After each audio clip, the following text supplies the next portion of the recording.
विद्यार्थी मित्रांनो, आपण आज अर्थशास्त्राच्या विविध व्याख्यांचा अभ्यास करणार आहोत.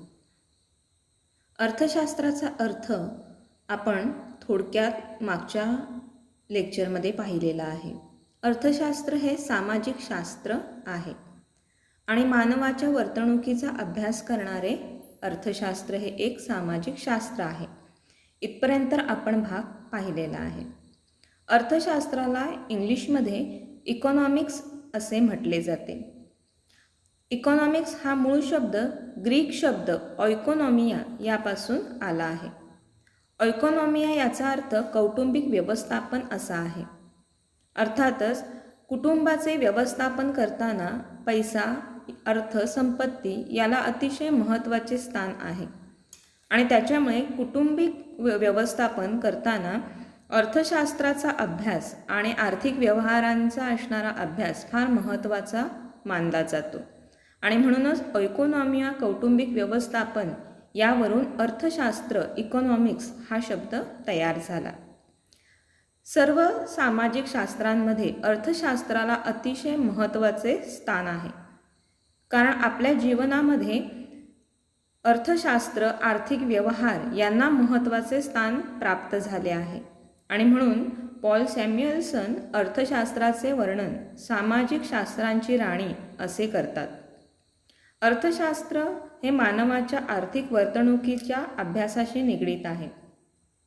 या शास्त्रामध्ये माणूस आपल्या अमर्याद गरजा मर्यादित साधनांद्वारे कशा पूर्ण करतो याचा अभ्यास केला जातो. अर्थशास्त्राचा अर्थ आपल्याला त्या शास्त्राच्या विविध व्याख्यांमधून जास्त स्पष्टपणे लक्षात येईल. अर्थशास्त्राच्या व्याख्या विविध अर्थशास्त्रज्ञांनी केलेल्या आहेत. प्रत्येक अर्थशास्त्रज्ञाच्या दृष्टिकोनातून अर्थशास्त्राचा अर्थ त्यांच्या व्याख्यांमधून आपल्याला स्पष्ट करता येतो. कौटिल्य अर्थातच आर्य चाणक्य मौर्य कालखंडातील एक महान राजकारणी, तत्त्वज्ञानी, अर्थशास्त्रज्ञ, राजकीय सल्लागार म्हणून आपल्याला ते परिचित आहे. प्राचीन भारतातील अर्थव्यवस्थेवर अर्थशास्त्र हा राजकीय ग्रंथ त्यांनी लिहिलेला आहे.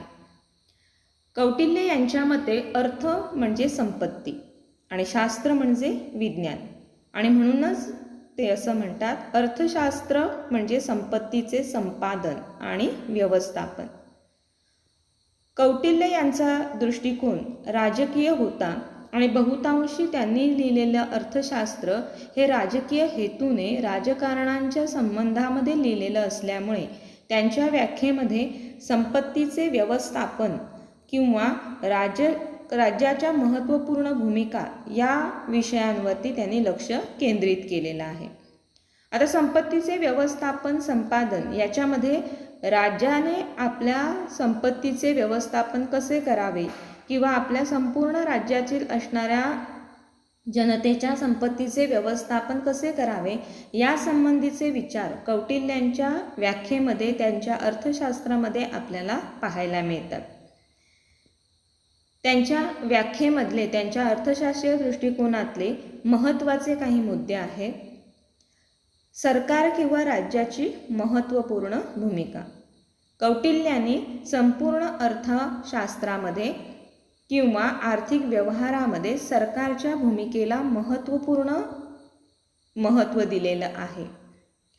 संपत्ती निर्माण करण्यावर लक्ष केंद्रित करून राज्याने जास्तीत जास्त संपत्ती निर्माण करावी आणि ती आपल्या जनतेच्या हितासाठी वापरावी अशा पद्धतीने त्यांनी विचार मांडलेले आहेत. सुशासनासाठी कार्यक्षम प्रशासन यंत्रणेची आवश्यकता.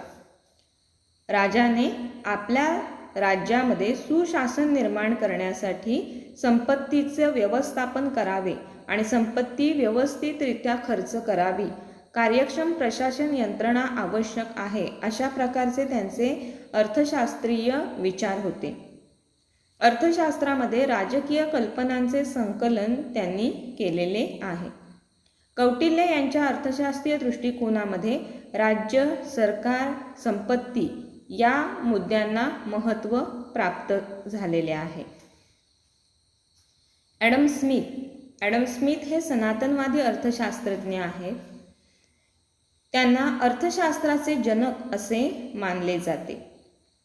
त्यांनी अर्थशास्त्राची संपत्तीविषयक व्याख्या 1776 प्रकाशित केलेल्या राष्ट्राची संपत्ती and inquiry into the nature and causes of the wealth of the nation या ग्रंथात मांडली. ॲडम स्मिथ यांच्या मते अर्थशास्त्र हे संपत्तीचे शास्त्र आहे. अर्थशास्त्राची व्याख्या करताना ते म्हणतात अर्थशास्त्र हे संपत्तीचे शास्त्र आहे. त्यांच्या व्याख्येमध्ये महत्त्वाचे मुद्दे आहेत निर्हस्तक्षेपाचे धोरण. ॲडम स्मिथ यांच्या कालखंड विचारात घेता अतिशय मर्यादित आर्थिक व्यवहार आणि मर्यादित असणारे राज्य याचा विचार त्यांनी केलेला आहे आणि त्याच्यामुळे निर्हस्तक्षेपाचे धोरण म्हणजेच सरकारने किंवा इतर कोणत्याही राजकीय सत्तेने लोकांच्या आर्थिक व्यवहारामध्ये फार हस्तक्षेप करू नये अशा प्रकारचे त्यांचे विचार होते. भांडवल आणि संपत्तीचा साठा याच्यावर आधारित त्यांचे अर्थशास्त्रीय विचार आहेत. आर्थिक घडामोडींमध्ये त्यांनी नैसर्गिक नियमांना प्राधान्य दिलेलं आहे. किंबहुना नैसर्गिक नियमांचा आधार घेऊन त्यांनी आर्थिक घडामोडींचे विश्लेषण केलेले आपल्याला दिसते.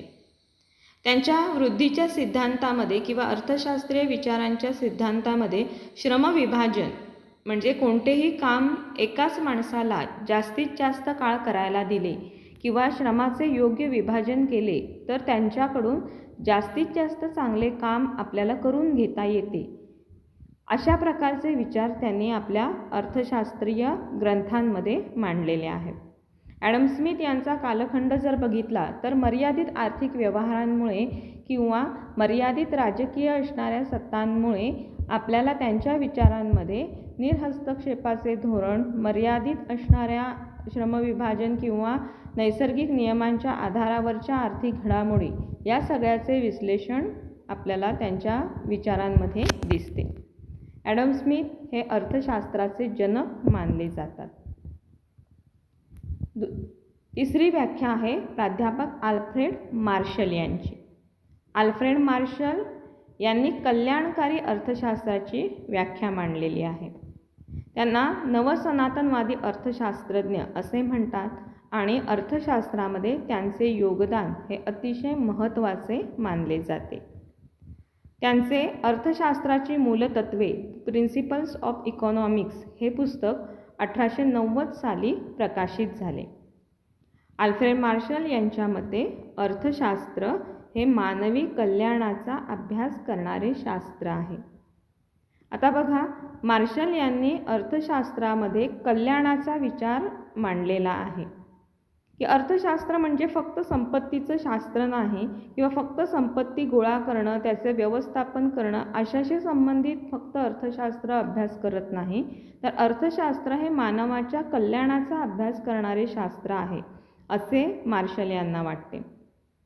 प्राप्ती व आवश्यकतेनुसार उपलब्ध साधनांचा, आपल्याकडे असणाऱ्या साधनांचा पर्याप्त वापर करून जास्तीत जास्त आपल्याला सामाजिक कल्याण कसे साधता येईल अशा प्रकारचे विचार मार्शल यांनी मांडलेले आहेत.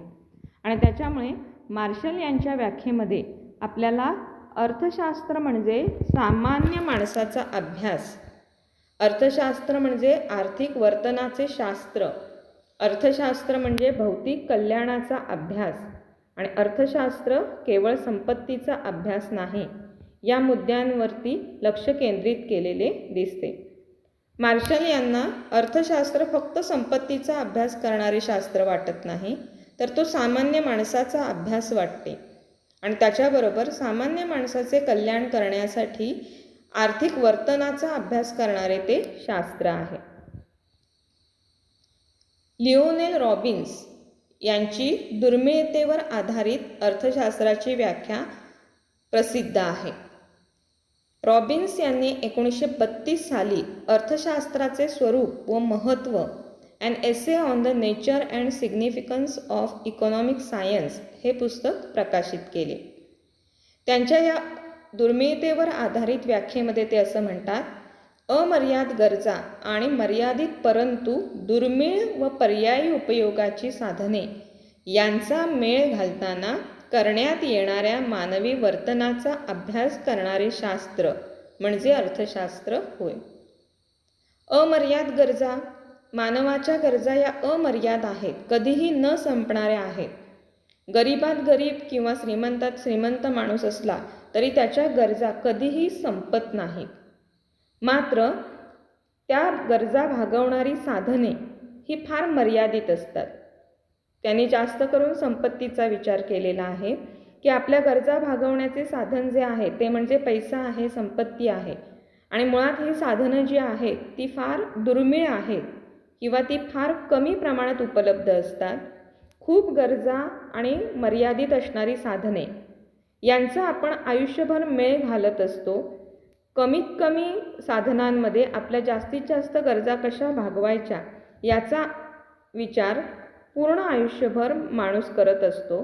आणि हा मेळ घालताना करण्यात येणाऱ्या मानवी वर्तनाचा अभ्यास अर्थशास्त्रात केला जातो असे रॉबिन्स मानतात.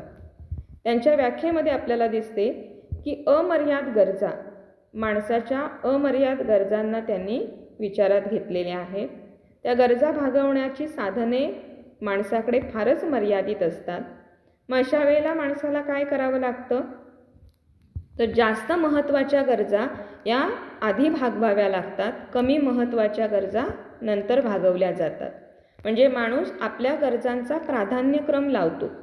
जास्त महत्त्वाच्या गरजा, कमी महत्त्वाच्या गरजा, जास्त महत्त्वाच्या गरजा अगोदर भागवणे, नंतर कमी महत्त्वाच्या, अशा प्रकारचे प्राधान्यक्रम लावून आपण आपल्या गरजा भागवत असतो. साधनांचे पर्यायी उपयोग. आपल्याकडे जी मर्यादित साधने आहेत त्यांचा कसा उपयोग करता येईल. एका ठिकाणाऐवजी दुसऱ्या ठिकाणी साधने वापरली तर त्याच्यातून जास्त आपल्याला उपयोगिता मिळेल का, उपयोग त्याच्यापासून आपल्याला जास्त होईल का, असा विचार करून माणूस आपली साधने खर्च करत असतो. त्यामुळे आयुष्यभर आपण जे काही करतोय की अतिशय महत्त्वाच्या गरजा जास्त भागवल्या जातात, कमी महत्त्वाच्या गरजा ह्या शिल्लक असतील तरच साधनं खर्च करून भागवल्या जातात. आणि हे आपण करणारे प्रयत्न जे आहेत, मानवी प्रयत्न जे आहेत, त्या प्रयत्नांचा अभ्यास करणारे शास्त्र म्हणजे अर्थशास्त्र होय असे रॉबिन्स मानतात. तर अर्थशास्त्राच्या या व्याख्यांवरून आपल्याला असे लक्षात येते की अर्थशास्त्र हे संपत्तीचे शास्त्र आहे, मानवाच्या आर्थिक वर्तणुकीचा अभ्यास करणारे शास्त्र आहे आणि संपूर्ण मानवाच्या आर्थिक कल्याणाचा विचार करणारे अशा प्रकारचे ते शास्त्र आहे.